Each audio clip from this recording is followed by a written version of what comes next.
నమస్కారం LG news కి స్వాగతం. హెడ్లైన్స్ చూద్దాం.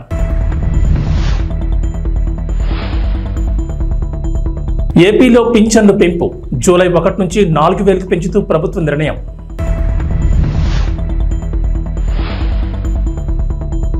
కేసీఆర్ పై అభిమానం, ఫామ్ హౌస్ కు క్యూ కడుతున్న జనం. పవన్ కళ్యాణ్ కార్యాలయంలో సీఐ దురుసు ప్రవర్తన, సీఐ శ్రీనివాసరావుపై అధికారులు బదిలీ వేటు.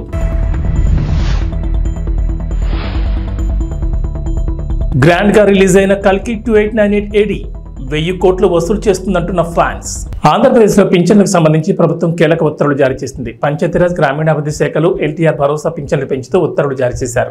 వృద్ధాప్య వితంతు, ఒంటరి మహిళలు, చేనేత, కల్లుగీత కార్మికులు, మత్స్యకార, చెప్పులు కుట్టే వృత్తివారు, ట్రాన్స్జెండర్లు, ఈఆర్టీ, డప్పు కళాకారులు, ఆర్టిస్ట్ పెన్షన్దారులకు పింఛన్లు పెంచారు. వారికి పెన్షన్ 3,000 నుంచి 4,000కు పెరిగింది. అలాగే దివ్యాంగులు, కుష్ఠరోగులకు అందించే పింఛన్లు 3,000 నుంచి 6,000కు పెంచిన సంగతి తెలిసిందే. అంతేకాదు పూర్తి వైకల్యం ఉన్న వారికి 5,000 నుంచి 15,000కు పింఛన్ పెంచింది ప్రభుత్వం. ఇక తీవ్రమైన వ్యాధిగ్రస్తులు, గుండె, కిడ్నీ, లివర్ సమేత సమస్యలతో బాధపడుతున్న వారు, డయాలసిస్ రోగులకు పింఛన్ను 5,000 నుంచి 10,000కు పెంచింది ప్రభుత్వం. ఏప్రిల్ 1 నుంచి పెంచిన పింఛన్లు అమల్లోకి వస్తున్నాయి. అంటే జూలై 1న ఒక్కో పెన్షన్దారుడు 7,000 పొందుతారు. ఆ తర్వాత నుంచి నెలకు 4,000 పింఛన్ అందుకుంటారు. రాష్ట్ర వ్యాప్తంగా సచివాలయాల ఉద్యోగులు ఇంటింటికి వెళ్లి పంపిణీ చేయనున్నారు. మాజీ ముఖ్యమంత్రి బీఆర్ఎస్ అధినేత కేసీఆర్ ను చూసేందుకు అభిమానులు, ప్రజలు, పార్టీ నేతలు, ఎమ్మెల్యేలు క్యూ కడుతున్నారు. దీంతో సిద్దిపేట జిల్లా ఎర్రవెల్లిలో ఉన్న కేసీఆర్ ఫామ్ హౌస్ కు తరలి వెళ్తున్నారు. ఈ క్రమంలోనే తన కోసం వస్తున్న వారి కోసం కేసీఆర్ ప్రత్యేకంగా సమయం కేటాయిస్తున్నారు. వారితో ముచ్చట మాట్లాడి ఫోటోలు దిగుతున్నారు. మహిళలు, వృద్ధులు, వికలాంగులు, చిన్నారులు ఇలా రకరకాల వయసుల వారు వచ్చి కేసీఆర్ తో మాట్లాడుతున్నారు. ఇక గత కొన్ని రోజులుగా ఫామ్ హౌస్ లోనే ఉంటున్న కేసీఆర్ పూర్తిగా వ్యవసాయంపైనే దృష్టి సారించినట్లు తెలుస్తోంది. ఈ క్రమంలోనే తన పొలంలో వివిధ పంటలు పండించేందుకు సిద్ధమయ్యారు. కొత్త వరి వంగడాన్ని తీసుకొచ్చి నాట్లు వేయించారు. పూర్తిగా సేంద్రీయ పద్ధతిలో పంటలు పండిస్తున్నారు. ఉద్యాన పంటలు, సీజన్తో సంబంధం లేకుండా దొరికే పండ్లు, కూరగాయల సాగుపై మాజీ సీఎం దృష్టి పెట్టినట్లు తెలుస్తోంది. ఫామ్ హౌస్ మొత్తం భూసార పరీక్షలు చేయించిన కేసీఆర్ ఎలాంటి పంటలు పండించవచ్చనే దానిపై ఒక అవగాహనకు వచ్చినట్లు సమాచారం. Andhra Pradesh deputy CM Pawan Kalyan camp కార్యాలయంలోకి అనుమతి లేకుండా వెళ్లిన సీఐపై బదిలీ వేటుపడింది. పవన్ కళ్యాణ్ మంగళగిరి క్యాంపు కార్యాలయం లోపల ఉన్న సమయంలో మంగళగిరి టౌన్ సీఐ శ్రీనివాసరావు అనుమతి లేకుండా వెళ్లేందుకు ప్రయత్నించారు. అదే సమయంలో పవన్ క్యాంపు కార్యాలయంలో వారాహి దీక్ష చేపట్టేందుకు పూజలు చేస్తున్నారు. కొద్దిసేపు ఆగమని భద్రతా సిబ్బంది సీఐకి చెప్పినా వెళ్ళలేదు. వారిపై ఆగ్రహం వ్యక్తం చేశారు. బోట్లతో వెళ్లొద్దని చెప్పినా పట్టించుకోలేదు. లోపలికి వెళ్లారు. భద్రతా సిబ్బంది చెప్పినా పట్టించుకోకుండా సీఐ దురుసుగా ప్రవర్తించారని డిప్యూటీ సీఎం కార్యాలయ సిబ్బంది పోలీసు ఉన్నతాధికారులకు సమాచారం ఇచ్చారు. ఆ వెంటనే సీఐ శ్రీనివాసరావుపై అధికారులు బదిలీ వేటు వేశారు. ఆయన స్థానంలో ప్రకాశం జిల్లా త్రిపురాంతకం నుంచి సీఐ వినోద్ కుమార్ నియమించారు. ఈ మేరకు గుంటూరు రేంజ్ ఐజీ సర్వశ్రేష్ఠ త్రిపాఠి ఆదేశాలు జారీ చేశారు. గతంలో కూడా సీఐ శ్రీనివాసరావుపై జనసేన ఆరోపణ చేసింది. ఎన్నికల సమయంలో జనసేన పార్టీ కార్యాలయంలో పనిచేసే సిబ్బంది ఉండే అపార్ట్మెంట్లోకి వెళ్లి తనిఖీల పేరుతో హడావిడి చేశారనే ఆరోపణలు వచ్చాయి. ఇప్పుడు డిప్యూటీ సీఎం క్యాంపు కార్యాలయంలోకి వెళ్లడంతో బదిలీ పెట్టబడింది. ఆంధ్రప్రదేశ్లో కొలువుదీరిన చంద్రబాబు ప్రభుత్వం పాలనలో దూకుడు పెంచింది. గత ప్రభుత్వ హయాంలో పథకాలకు సంబంధించి వరుసగా కీలక నిర్ణయాలు తీసుకుంటున్నారు. ఇప్పటికే పలు పథకాలకు పేర్లు మార్చింది కొత్త ప్రభుత్వం. తాజాగా మరో 2 పథకాలకు పేర్లు మారుస్తూ నిర్ణయం తీసుకుంది. వైఎస్ఆర్ కళ్యాణమస్తు పథకానికి చంద్రన్న పెళ్లి కానుక మార్చేశారు. అలాగే జగనన్న విదేశీ విద్యా దీవెన పథకం పేరును doctor APJ Abdul Kalam overseas education scheme for minorities గా మారుస్తూ ఆదేశాలు జారీ చేశారు. ఈ మేరకు జీవోలు విడుదల చేశారు. 2014-19 మధ్య అధికారంలో ఉన్న టీడీపీ ప్రభుత్వం చంద్రన్న పెళ్లి కానుక పేరుతో ఈ పథకాన్ని ప్రారంభించింది. ఈ పథకం ప్రకారం ఎస్సీ, ఎస్టీల్లో కులాంతర వివాహాలు చేసుకుంటే వారికి 75,000 నగదు ప్రోత్సాహకం అందజేశారు. అలాగే గిరిపుత్రిక కళ్యాణం కింద ఎస్టీలకు 50,000, అంతేకాదు కులాంతర వివాహం చేసుకునే బీసీలకు 50,000, దుల్హన్ పథకం కింద మైనార్టీలకు 50,000 అందించారు. అదే దివ్యాంగులైన వధువు వర్లకు 1,00,000 చొప్పున అందజేశారు. ఈ పథకం ద్వారా దారిద్ర్య రేఖకు దిగువన ఉన్న మిగతా వర్గాల యువత ఎస్టీలను వివాహం చేసుకుంటే 50,000, అదే ఎస్సీలను పెళ్లి చేసుకుంటే 40,000, బీసీలను చేసుకుంటే 30,000, ఓసీలను చేసుకుంటే 20,000 చొప్పున చంద్రన్న కానుక అందించారు. ఆంధ్రప్రదేశ్లో వాలంటీర్ల చుట్టూ రాజకీయం తిరుగుతోంది. కొత్త ప్రభుత్వం వాలంటీర్లను తొలగించబోమని, వారికి ఇచ్చే జీతాన్ని 5,000 నుంచి 10,000కు పెంచుతామని చెప్పింది. అయితే జూలై నెల పింఛన్ మాత్రం సచివాలయాల ఉద్యోగులతో పంపిణీ చేస్తోంది. దీంతో ఇప్పటికే ఉన్న వాలంటీర్లను కొనసాగిస్తారా లేదా అన్నది క్లారిటీ లేకుండా పోయింది. అలాగే వాలంటీర్ల రాజీనామాల వ్యవహారంపై హైకోర్టులో విచారణ జరుగుతోంది. ఈ క్రమంలో వాలంటీర్లకు మరో షాక్ తగిలింది. ఏకంగా వాలంటీర్ల నియామకాన్ని రద్దు చేయాలని ఏపీ హైకోర్టులో పిల్ దాఖలైంది. ఏపీలో వైఎస్ఆర్సీపీ కార్యకర్తల్ని గ్రామ, వార్డు వాలంటీర్లుగా నియమించారని, వారి నియామకాన్ని రద్దు చేయాలని కడప జిల్లా రాజంపేటకు చెందిన షేక్ అబూబాకర్ సిద్దికి గతంలోనే హైకోర్టులో పిల్ వేశారు. ఈ పిల్లో వాలంటీర్ల నియామకాన్ని సవాల్ చేశారు. అలాగే వారిని రాజకీయ పార్టీ కార్యకలాపాల్లో పాల్గొనకుండా చూడాలని కోరారు. హైకోర్టు మార్చి 20న ఈ పిల్లుపై విచారణ జరిపింది. ప్రతివాదులుగా అప్పటి సీఎం జగన్, అప్పటి రెవెన్యూ శాఖ మంత్రి ధర్మాన ప్రసాదరావు, సిఎస్, ఇతర అధికారులకు, వాలంటీర్లకు నోటీసులు జారీ చేసింది. ఈ పిల్లుపై తాజాగా బుధవారం విచారణ జరిగింది. హైదరాబాద్ మెట్రోలో సరికొత్త విధానం. రైలు దిగాక టికెట్ కొనొచ్చు. మీరు చదివింది నిజమే. హైదరాబాద్ మెట్రోలో త్వరలోనే సరికొత్త విధానం చూడబోతున్నాం. విదేశాల్లో ఉన్నట్లు ఓపెన్ లూప్ టికెటింగ్ వ్యవస్థను తీసుకురావాలని హైదరాబాద్ మెట్రో ప్రయత్నిస్తోంది. అన్ని అనుకున్నట్లు జరిగితే ఈ ఆర్థిక సంవత్సరంలోనే ఈ విధానం అందుబాటులోకి వచ్చే అవకాశం ఉంది. ఈ విధానంలో ప్రయాణికులు తొలుత టికెట్ తీసుకోకుండానే రైలు ఎక్కేయచ్చు. దిగిన తర్వాత ప్రయాణించిన దూరాన్ని బట్టి ఛార్జీలు వసూలు చేస్తారు. ప్రస్తుతం ఉన్న క్లోజ్డ్ లూప్ టికెటింగ్ విధానంలో ముందే టికెట్ తీసుకోవాలి. ఫలానా స్టేషన్ టికెట్ తీసుకుని మధ్యలో మనసు మార్చుకుని ముందు స్టేషన్లో దిగితే బయటకు వెళ్లేందుకు టికెట్ అనుమతించదు. కాబట్టి స్టేషన్ సిబ్బందిని సంప్రదించాల్సి ఉంటుంది. ఈ ఓపెన్ లూపింగ్ వ్యవస్థతో ఎలాంటి ఇబ్బంది ఉండదు. ఈ వ్యవస్థ అందుబాటులోకి వస్తే బస్సు, మెట్రో, ఎంఎంటీఎస్ అన్నింట్లోనూ ఒకే కార్డుతో ప్రయాణించవచ్చు. 2 ఏళ్ల క్రితం హర్యానాలో ఈ విధానాన్ని ప్రవేశపెట్టారు. బస్సు ఎక్కేటప్పుడు కార్డు చూపించి మళ్ళీ దిగేటప్పుడు చూపిస్తే ప్రయాణించిన దూరాన్ని బట్టి డబ్బులు కట్ అవుతాయి. 2012లో లండన్లో ఈ విధానాన్ని ప్రవేశపెట్టారు. అది విజయవంతం కావడంతో ప్రపంచవ్యాప్తంగా పలు దేశాలు అందుబాటులోకి తెచ్చే ప్రయత్నం చేస్తున్నాయి. ఆంధ్రప్రదేశ్ ఉప ముఖ్యమంత్రి, పంచాయతీరాజ్ శాఖ మంత్రి, జనసేన అధ్యక్షుడు పవన్ కళ్యాణ్పై ఆ పార్టీ మచిలీపట్నం ఎంపీ వల్లభనేని బాలశౌరి పొగడ్తలతో ముంచేశారు. లోక్సభ ఎంపీగా ప్రమాణం చేసిన తర్వాత ఈ రోజు జరిగిన సభలో ఎంపీ బాలశౌరి మాట్లాడుతూ తొలుత స్పీకర్గా ఎన్నికైన ఓం బిర్లాకు అభినందనలు తెలిపారు. ఈ సందర్భంగా గడిచిన ఎన్నికల్లో జనసేనాని పవన్ కళ్యాణ్ చేసే పోరాటం, పోటీ చేసిన ప్రతి స్థానంలో ఏ విధంగా గెలిచారు అన్న అంశాలను ఒక్కొక్కటిగా ఎంపీ బాలశౌరి పేర్కొన్నారు. రాష్ట్రాభివృద్ధి కోసం ప్రజల ఆకాంక్షలు, ఆశయాలు నెరవేర్చడానికి ఎన్డీఏ కూటమి ఏర్పాటుకు ఉప ముఖ్యమంత్రి పవన్ కళ్యాణ్ తీసుకున్న నిర్ణయాలు, ఆయన చేసిన త్యాగం గురించి సభలో ప్రస్తావించారు. దేశంలో ఎన్డీఏ కూటమి గెలుపొందిన తర్వాత తొలిసారి పార్లమెంట్ సెంట్రల్ హాల్లో ఏర్పాటు చేసిన సభలో ప్రధాని మోడీ పవన్ను ఆకాశానికి ఎత్తేశారు. పవన్ అంటే కేవలం పవన్ కాదని, పవన్ అంటే ఆంది అని ప్రశంసించారు. ఇక ప్రధాని మోడీ మాట్లాడిన వ్యాఖ్యలు ప్రస్తావించిన ఎంపీ బాలశౌరి పవన్ నిజంగానే ఏపీ రాజకీయాల్లో తుఫాను సృష్టించారని, ప్రత్యర్థులను మట్టి కనిపించారని ఎంపీ బాలశౌరి పేర్కొన్నారు. భారతదేశంలో మరే పార్టీ సాధించని ఘన విజయం తన పార్టీ జనసేన సాధించిందని ఎంపీ పేర్కొన్నారు. 140 కోట్ల మంది ప్రజలు ఉన్న మన దేశంలో స్వాతంత్రం వచ్చిన తర్వాత ఎన్నికల్లో పోటీ చేసిన 21 అసెంబ్లీ, 2 ఎంపీ స్థానాల్లో గెలిచి 100% స్ట్రైక్ రేట్ సాధించిన పార్టీ జనసేన మాత్రమేనని, ఇలాంటి ఘనత సాధించడం దేశ చరిత్రలోనే ప్రథమని ఎంపీ బాలశౌరి స్పష్టం చేశారు. ఇక ఎంపీ బాలశౌరి ఉప ముఖ్యమంత్రి పవన్ కళ్యాణ్ గురించి లోక్సభలో మాట్లాడిన వీడియో చక్కర్లు కొడుతోంది. పవన్ అభిమానులు, జనసేన నాయకులు, కార్యకర్తలు సామాజిక మాధ్యమాల్లో ఈ వీడియోను విపరీతంగా వైరల్ చేస్తున్నారు. లోక్సభలో ఓ పార్టీ అధ్యక్షుడి గురించి ఎంత గొప్పగా చెప్పిన ఎంపీని తాము ఎప్పుడూ చూడలేదని కామెంట్లు పెడుతుండడం విశేషం. శ్రీ పవన్ కళ్యాణ్ గారు, and my own behalf I express my heartfelt congratulations and best wishes to you on your election as the Speaker of this prestigious House. Sir, I am confident. My party is confident. The House and 140 crore people of this country are confident that you will accomplish a great deal as a Speaker of this House. Sir, this is my third term as member of this House. Sir, I am here because of my party leader, Sri Pawan Kalyan Garu. Sir, I sincerely thank and express my gratitude to him for giving me this opportunity.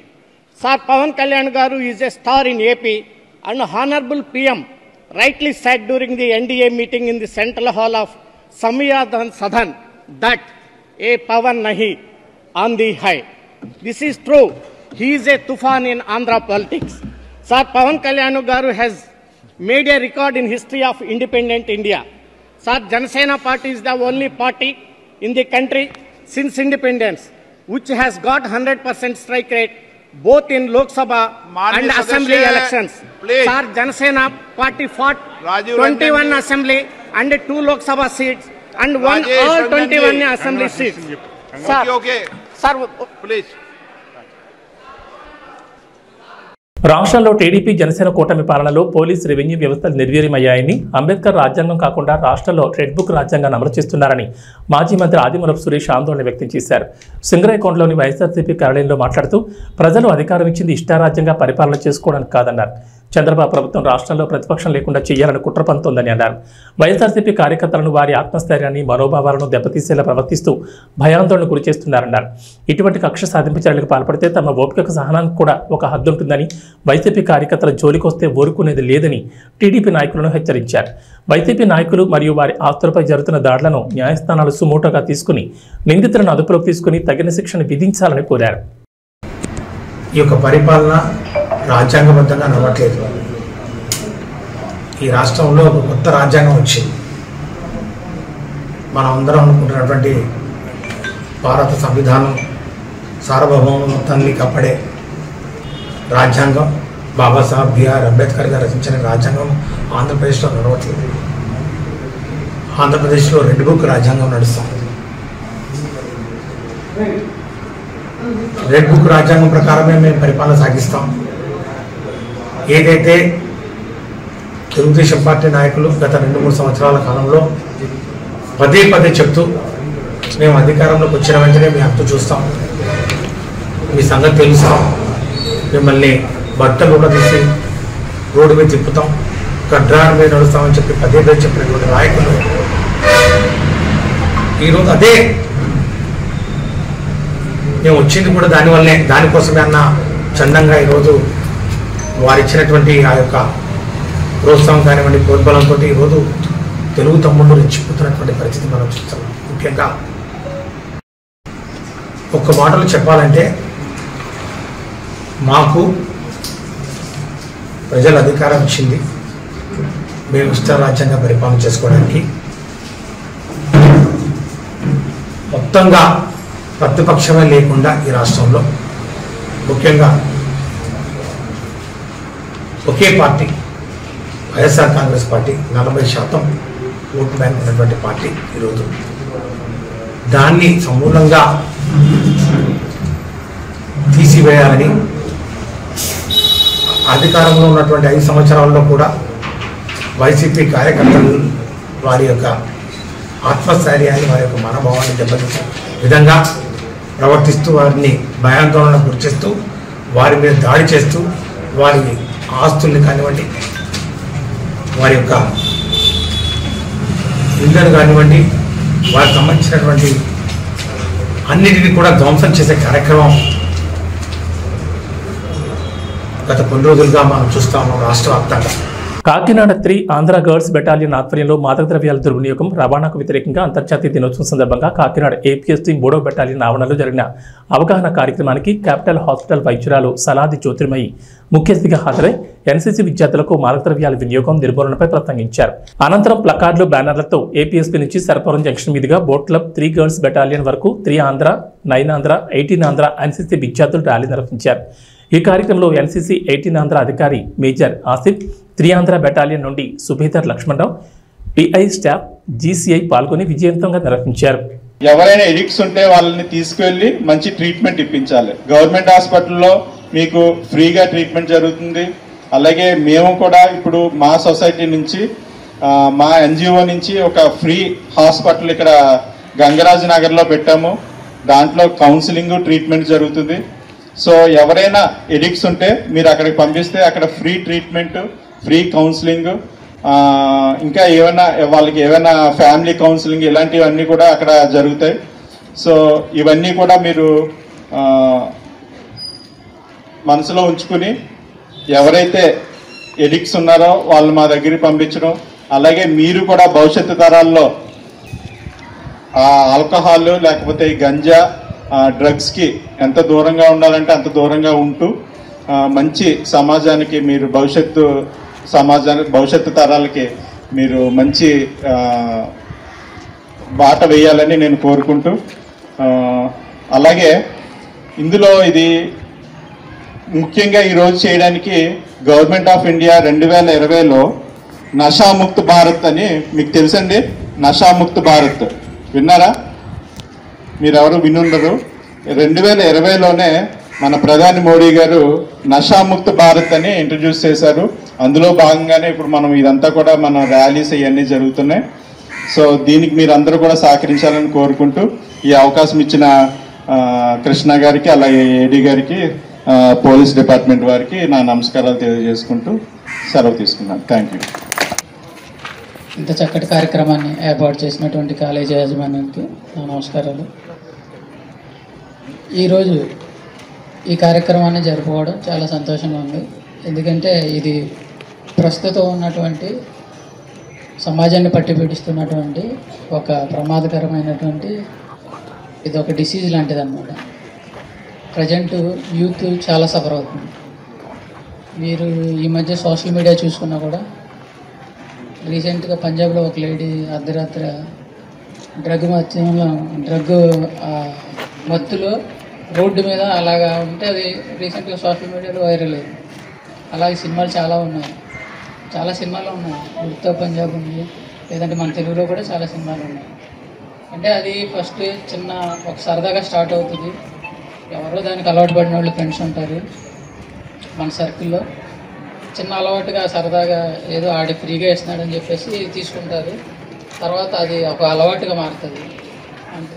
ఆ అలవాటు తర్వాత వ్యసనంగా మారిపోద్ది అన్నమాట. అందులో ఏముండదు, అది ఏంటంటే central nervous సిస్టమ్ని యాక్టివేట్ చేస్తుంది. అది తీసుకున్నప్పుడు సెంట్రల్ నర్వస్ సిస్టమ్ యాక్టివేట్ అయినప్పుడు ఎలా ఉంటుంది అంటే, మనం కాఫీ తాగితే ఎలా ఉంటుంది, రిలాక్స్గా ఉంటుంది. అలాగా దానికి మనం అడిక్ట్ అయిపోతారనమాట. ఎవరైతే ఉన్నారో అలాగ అడిక్ట్ అయిపోయి ఇంకా అందులోనే ఉండాలనిపిస్తుంది అన్నమాట. దానివల్ల ఏమవుతుందంటే ఇంకా బయట ఏం జరుగుతుంది, దానికోసం అతను ఏం చేస్తున్నాడు అన్నది తెలియదు.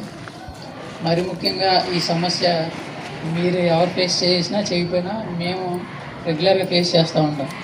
ఎందుకంటే మాకు పట్టపగలు కూడా కొంతమంది తాగుతున్నారు అన్నమాట. ఎక్కడైనా సరే కొంత నిషేధిత ప్రాంతం ఉంది, కొంచెం జనాలు అక్కడ తక్కువ వెళ్తారనుకుంటే కుర్రోళ్ళు, చాలా చిన్న చిన్న కుర్రోళ్ళు అన్నమాట, 15 నుంచి అట్లాగా 14 నుంచి స్కూళ్ళు మానేసి కాలేజీలు మానేసి వీళ్ళు 3-4 కూర్చుని తాగుతూ ఉంటారన్నమాట.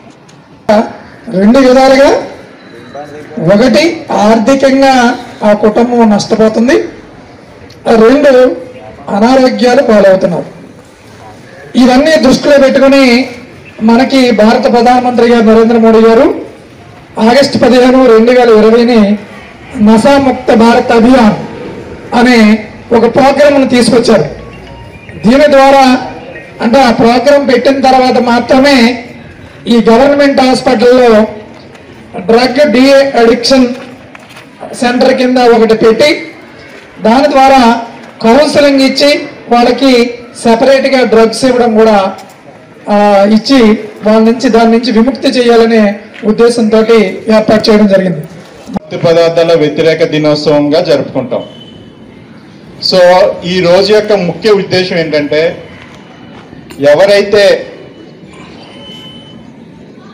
ఈ ప్రస్తుత సమాజంలో మత్తు పదార్థాలకు లేకపోతే ఆల్కహాల్కి ఎవరైతే బానిస అవుతున్నారో వారికి అవేర్నెస్ కల్పించి వారికి మంచి ట్రీట్మెంట్ అందించేలాగా, అలాగే ఎవరైతే స్కూల్స్ కాలేజెస్ స్టూడెంట్స్ ఉన్నారో యూనివర్సిటీ స్టూడెంట్స్ ఉన్నారో వాళ్ళు మత్తు పదార్థాల బానిసలు కాకుండా వాటిని బారిన పడకుండా కాపాడడానికి వారికి అవేర్నెస్ కల్పించడం కొరకు ఈ రోజుని ముఖ్యంగా ప్రపంచవ్యాప్తంగా ఈరోజు మనం యాంటీ డ్రగ్ డే జరుపుకుంటాం. అంతర్జాతీయ మత్తు పదార్థాల వ్యతిరేక దినోత్సవంగా ఈ రోజుని జరుపుకుంటాం.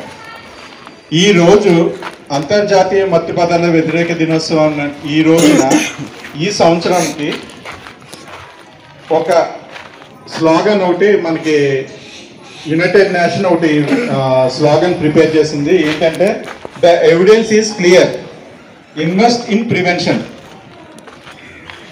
మనం ఈ ప్రివెన్షన్ ద్వారా అంటే ఏ వ్యాధికైనా ఫస్ట్ మనం తెలుసుకోవాల్సింది ఏంటంటే, వ్యాధి మన దగ్గరికి రాకముందే మనం దాన్ని ఎలా ప్రివెంట్ చేయాలి అనేది మనం తెలుసుకోవాలి. అవునండి, వ్యాధి వచ్చిన తర్వాత దాన్ని బారిన పడి మన ఆరోగ్యం పాడు చేసుకోవడం కన్నా వ్యాధి మన దగ్గరికి రాకుండా ఎలాగ మనం దాన్ని నిర్మూలించాలి అనేది ముఖ్య ఉద్దేశంగా ఈ సంవత్సరం మనం దీన్ని ముందుకు తీసుకుపోతాం అనమాట. ఏంటంటే the evidence is clear, evidence కరెక్ట్గా ఉన్నాయి. ఏంటంటే ప్రివెన్షన్ అనమాట. మనం ప్రివెంట్ చేయాలి, ఆ వ్యాధి మన దగ్గర రాకుండా మనం చైతన్యపరచాలి, అందరినీ కూడా అవేర్నెస్ చేయాలి, చైతన్యపరచాలి. కాంగ్రెస్ పార్టీ ద్వారానే రైతులకు న్యాయం జరుగుతుందని, రైతుల రుణమాఫీపై సవాల్ విస్తున్న మాజీ మంత్రి హరీష్ రావు రాజీనామాకు సిద్ధం కావాలని కాంగ్రెస్ పార్టీ జిల్లా నాయకులు వెంకుగారి శ్రీధర్ డిమాండ్ చేశారు.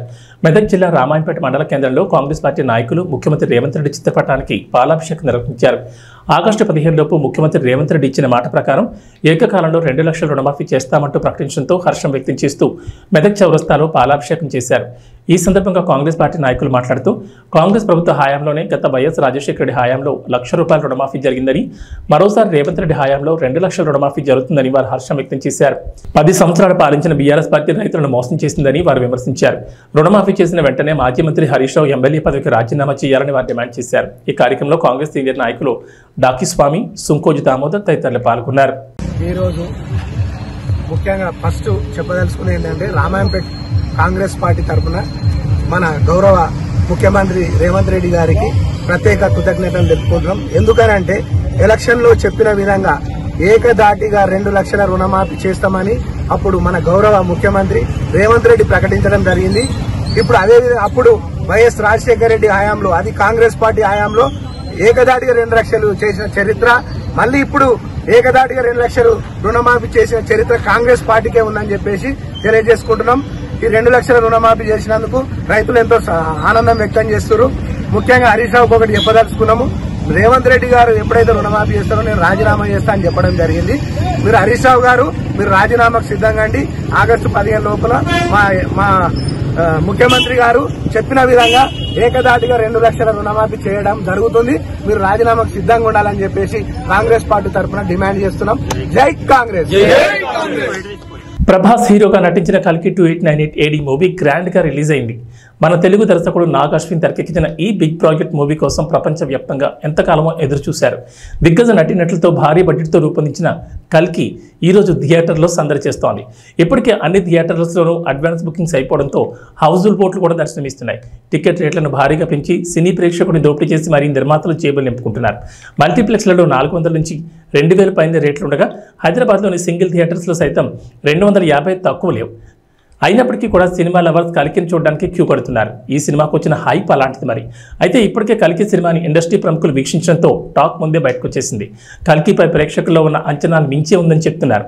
దర్శకుడు నాగ్ అశ్విన్ అద్భుత ప్రపంచాన్ని సృష్టించాడని, కల్కి అనే ఊహాజనిత ప్రపంచంలోకి తీసుకువెళ్లాడని అంటున్నారు. హాలీవుడ్ రేంజ్లో action episodes, VFX works Telugu cinema స్థాయిని మరో మెట్టెక్కించే విధంగా ఉన్నాయని చెప్తున్నారు. ఇక ప్రభాస్ పాత్రకు సంబంధించి చాలా సర్ప్రైజులు ఉండబోతున్నాయని, అవి తెరపై చూసినప్పుడు థ్రిల్ అవుతారని అంటున్నారు. ముఖ్యంగా ప్రభాస్ అమితాబ్ల పోరాట సన్నివేశాలు హైలైట్ కాగా కమల్ హాసన్ నట విశ్వరూపం మరోసారి కల్కిలో చూపించారని అంటున్నారు.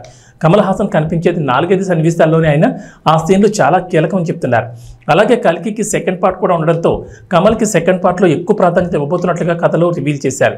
దీపికా పదుకొనే పాత్ర కల్కిలో కీలకమని, ముఖ్యంగా ఆమె చేసిన ఎమోషనల్ సీన్లు అయితే కంటదరి పెట్టించాయని అంటున్నారు. మొత్తం 180 నిమిషాల 56 సెకండ్ల నిడుగుతున్న కల్కి కథలో బోలెడని సర్ప్రైజులు ఉన్నాయని అంటున్నారు. గెస్ట్ అపీరియన్స్లో స్టార్లను చూసి అభిమానులు షాక్ అవుతున్నారని అంటున్నారు.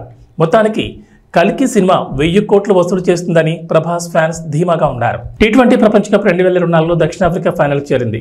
సెమీఫైనల్ 1 మ్యాచ్లో ఆఫ్ఘనిస్తాన్ చిత్తు చేసి తొలిసారి ఫైనల్లోకి అడుగుపెట్టింది.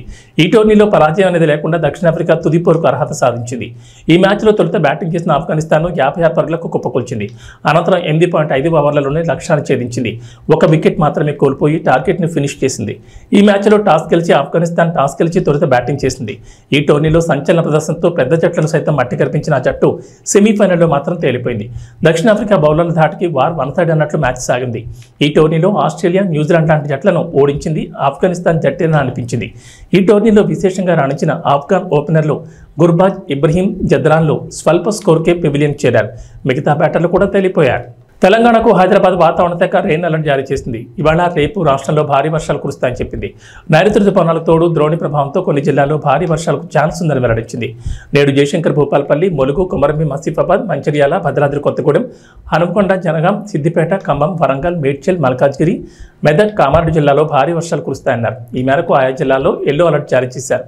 ఏపీ ప్రజలకు వాతావరణ శాఖ హెచ్చరికలు జారీ చేసింది. ఉపరితల ఆవర్తనం, నైరుతి రుతుపవనాల ప్రభావంతో ఇవాళ భారీ వర్షాలు కురిసే అవకాశం ఉందంటోంది. కోస్తాలో భారీ వర్షాలు, మిగిలిన జిల్లాలో తేలికపాటి నుంచి మోస్తరు వర్షాలు పడతాయంటోంది. అక్కడక్కడ పిడుగులు పడొచ్చని, గంటకు 50 కిలోమీటర్ల వేగంతో ఈదురుగాలులు వీస్తాయంటున్నారు. ఇక శ్రీకాకుళం, పార్వతీపురం, మన్యం, విజయనగరం, అల్లూరు సీతారామరాజు, విశాఖపట్నం, అనకాపల్లి, ఏలూరు, ఎన్టీఆర్ జిల్లాలో భారీ వర్షాలకు అవకాశం ఉందని చెప్తున్నారు. ఇవి బులెటిన్ విశేషాలు. నమస్కారం.